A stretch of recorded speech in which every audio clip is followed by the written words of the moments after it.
Yeah, as a teacher, I meet kids who are in a very combative point in their life, and especially kids who live in Jerusalem. A lot of the anger and the fear that they experience in their daily life is directed towards and coming from Palestinians. And I encounter in my work a lot of hate, a lot of anger, a lot of really tough words and sayings about the other, about who they are and what they want and what they want to do to us, and what we want to do to them, we as Israelis, they as Palestinians. So it's, I see in my kids how deeply afraid they are, but also how deeply hateful, I would say, they are. It's about Palestinians. Again, I mean, I'm not doing this, we are not doing this, I think, for ourselves. We're doing it for the future generation as well. So when I see this, I understand what a big challenge we have in softening the hearts and in opening the minds and changing the perception of one another.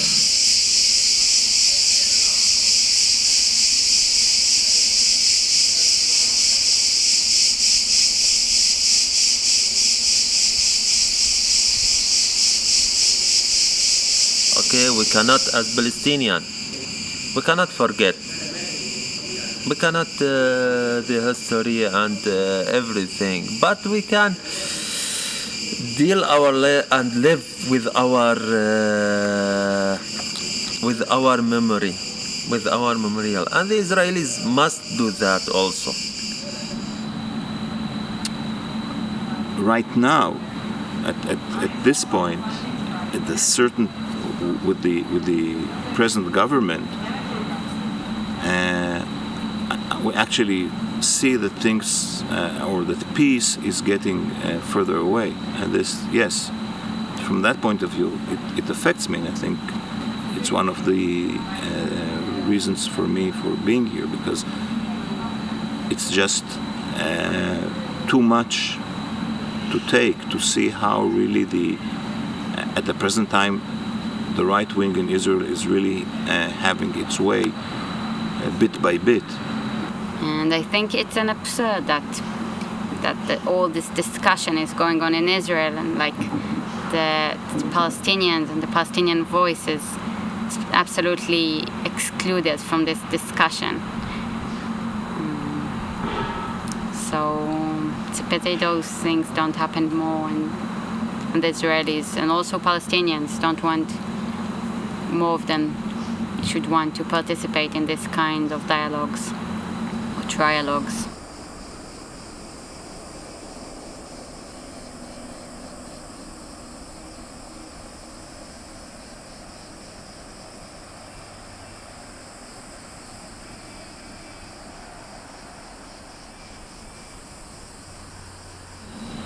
I'll tell you quite frankly, I was not aware until recently that I met with some Palestinians of this normalization issue. That for them it's really has become a very major subject and something that they are afraid of the most, and I can understand it. But for us, I'm also afraid of normalization, and I feel that our government is really taking advantage of this so-called normalization. And anyway, it's a very bad word, because we're talking about a situation which is absolutely not normal. We have to remember this all the time. Every other day you hear a new devastating story, and in both sides, and it doesn't make it less painful that it happened to Israelis or to Palestinians, because just the idea that this could happen this easily every day, and then it's just very sad, and sometimes it's very confusing. What should I do? Like, when I hear these things constantly, what should I do? Should I cry every day? when there is a helicopter flying next to the camp, all the people, they will be afraid. Maybe this helicopter will shoot some bullets, and they will say in the news, the man in the helicopter, he just made a mistake and he pressed it by a mistake.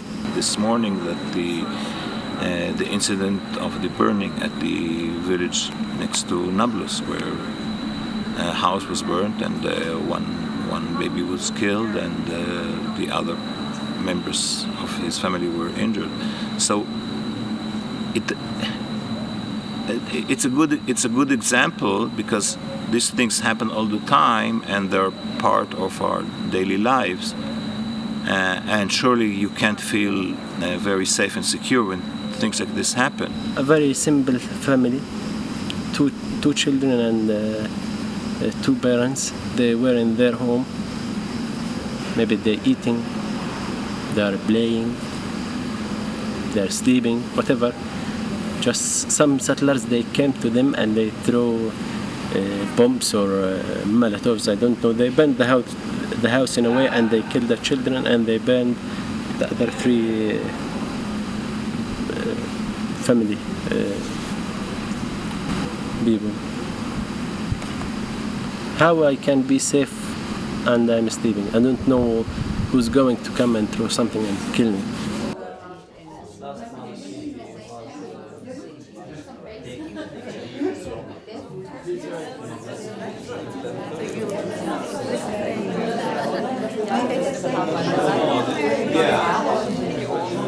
Today, this was actually the choice of the group to deal directly and specifically with the traumas of the three nations. And so this was really put on the table, and the whole day we were dealing with it, which was a very interesting and I would say very refreshing, especially that there's a new factor here of the Germans, so how everything fits together with the Holocaust and our situation and the Nakba.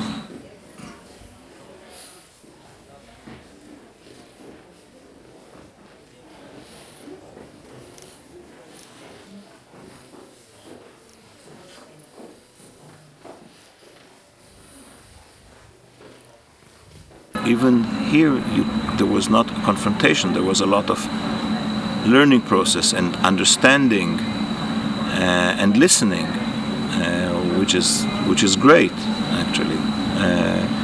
Everything in a very, very, very good atmosphere, especially good atmosphere.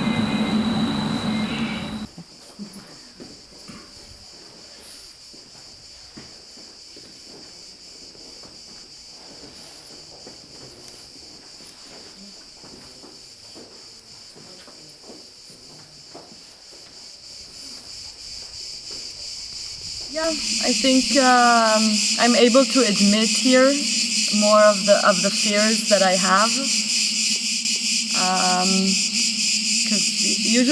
because often I play some role when I'm talking about the situation here. I have, because everyone is so afraid, I have to be the strong one, the reassuring one. And here I can give a little bit more room to the fact that I can say, yeah, I am scared. I trust, but not all the way. And it doesn't hurt. I mean, it only strengthens the trust. For me, it doesn't hurt the trust if I'm able to say that. Because it's honest. The most thing that I enjoyed is the session where everything was tough and uncomfortable and challenging, and there was this tension.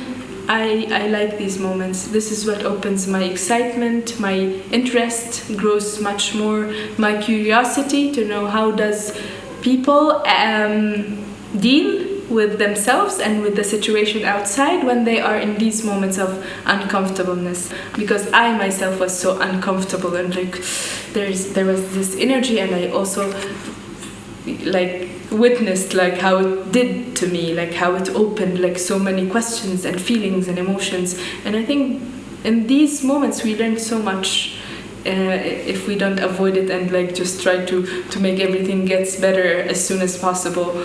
And then I saw some change, some bigger change.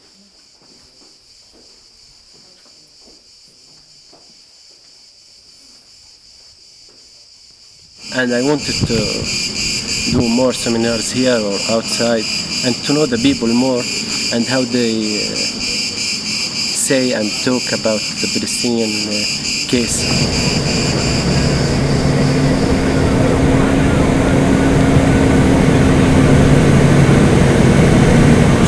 The borders between us,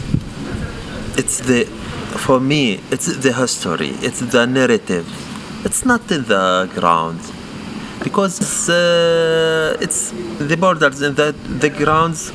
It's like a stone. If you get this stone away, it means you open the borders. But the borders in our minds. It's more important to talking about. The political solution is less important in my eyes. Two-state solution, or one-state solution, or a confederation, or whatever. And the ability to live together, to forgive each other, and to work together is much more important. I went to Jaffa during Eid al-Fitr, the holiday after Ramadan, or finishing Ramadan fast, and the Israeli government gave permits to the Palestinians, to many Palestinians, to come into Israel, and there were hundreds, really like so many people on the Jaffa seaside and in the park and on the ocean, and such a good atmosphere, and people were celebrating and running into the ocean and happy, and the Israelis were there too and the Palestinians were there too, and interacting and not interacting, and it just seemed very natural. So maybe it's a little bit idyllic, but that's how I wish the day after peace will look like. Do we believe or do we hope?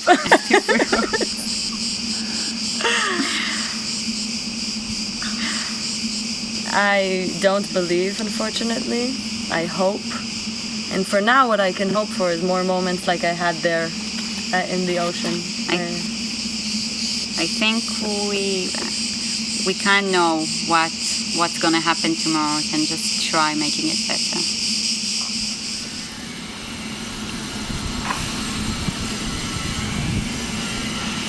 I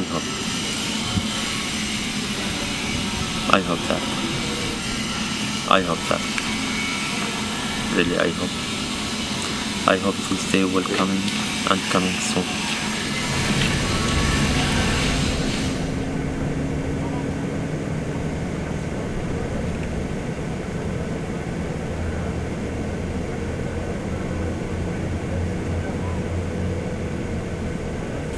I'm not like we are going to change the world. It will change. It's changing in each moment. But how can we just contribute a little bit in this togetherness and do something by constant exploration, by constant questioning, by constant challenging ourselves and the realities we are living in, and also being compassionate and not just challenging, and like how can we keep developing what's innate in us.